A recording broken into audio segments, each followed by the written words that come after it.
नमस्ते। आज हम कुछ ऐसे लोगों को याद करेंगे, कुछ ऐसी शख्सियतों को जिन्होंने हाल ही में हमें अलविदा कह दिया है। ये वो लोग हैं जिनकी जिंदगी और जिनका काम हमारे लिए एक बड़ी विरासत छोड़ गया है। तो चलिए आज उनकी इसी विरासत पर एक नज़र डालते हैं, समझते हैं कि उन्होंने हमें क्या दिया और हमारे समाज पर उनका क्या असर पड़ा। तो सवाल ये उठता है कि आखिर किसी की विरासत को, किसी की लेगेसी को मापा कैसे जाता है? क्या ये सिर्फ तारीखें हैं, या उन्हें मिले अवार्ड्स की एक लिस्ट, या फिर इससे कहीं ज्यादा गहरा, कहीं ज्यादा मायने रखने वाला कुछ और है? असल में किसी की विरासत का असली पैमाना तो वो असर है जो वो अपने जाने के बाद भी छोड़ जाते हैं। और इसी असर को समझने के लिए हम तीन चीजों पर गौर करेंगे। एक, वो कला जो हमारे दिलों को छूती है। दूसरा, वो सेवा जिसने हमारे समाज को एक नई शक्ल दी। और तीसरा, वो ज्ञान जो आने वाले कल की राह दिखाता है। तो शुरुआत करते हैं कला और संस्कृति की दुनिया से, उन लोगों से जिनकी वजह से हमारी जिंदगी में रंग, सुर और कहानियां हैं।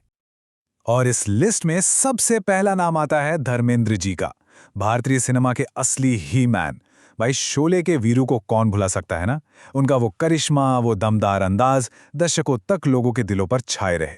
89 साल की उम्र में उनका जाना सच में सिनेमा के एक युग का अंत है। 2012 में उन्हें पद्म भूषण से भी नवाजा गया था। अब आते हैं संगीत की दुनिया में, एक ऐसे जादूगर के पास जिनका नाम सुनते ही तबले की आवाज कानों में गूंजने लगती है। जी हां, उस्ताद जाकिर हुसैन। उन्होंने पंजाब घराने की परंपरा को क्या खूब आगे बढ़ाया। उनकी उंगलियों में वो कमाल था कि तबला सिर्फ एक साथ देने वाला साज नहीं रहा, बल्कि स्टेज का हीरो बन गया। और उनका जादू सिर्फ भारत में ही नहीं, पूरी दुनिया पर चला। अभी हाल ही में 2024 में उनके एल्बम दिस मोमेंट को ग्रैमी अवार्ड मिला। सोचिए, 2023 में उन्हें पद्म विभूषण से भी सम्मानित किया गया था। और एक आवाज थी जो सीधे बिहार की मिट्टी की खुशबू लेकर आती थी, शारदा सिन्हा जी की। उन्हें लोग प्यार से बिहार कोकिला बुलाते थे।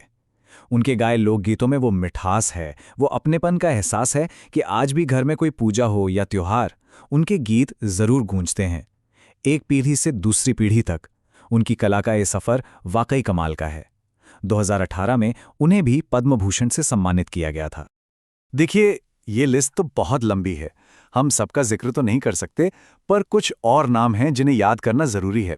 जैसे 3 इडियट्स वाले एक्टर अच्युत पोद्दार, उनका वो छोटा सा रोल भी कितना यादगार था।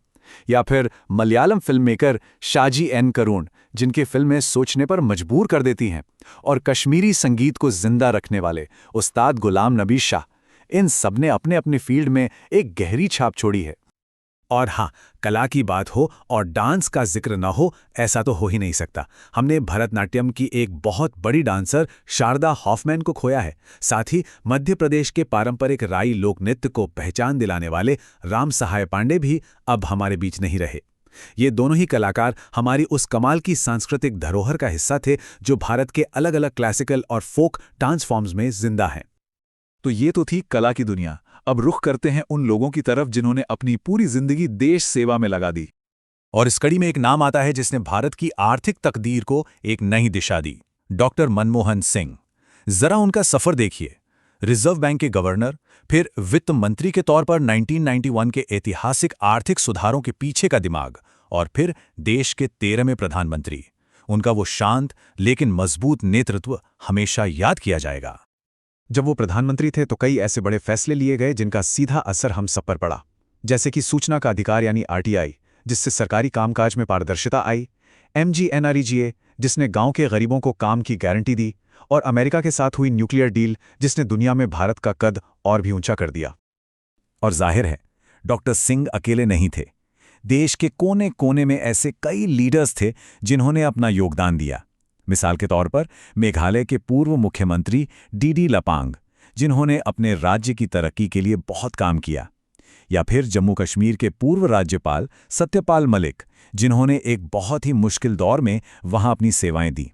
इन सभी ने अपने अपने तरीके से देश सेवा की एक मिसाल पेश की है।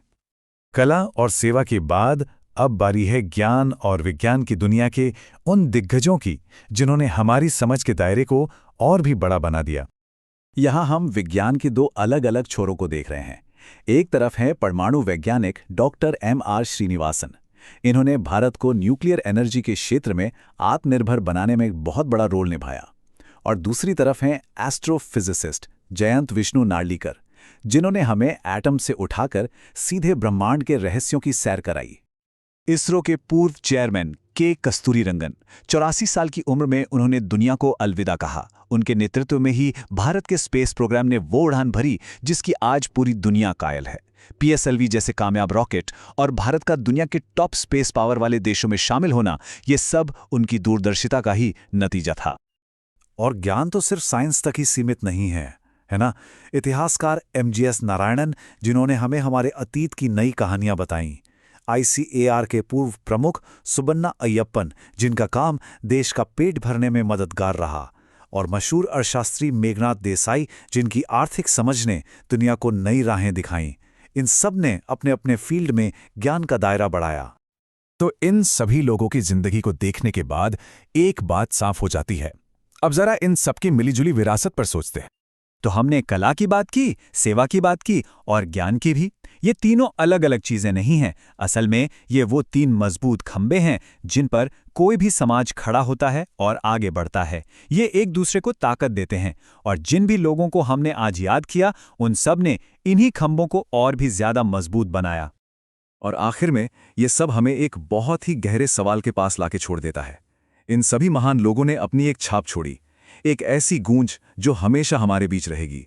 अब सोचने वाली बात यह है कि हम अपने पीछे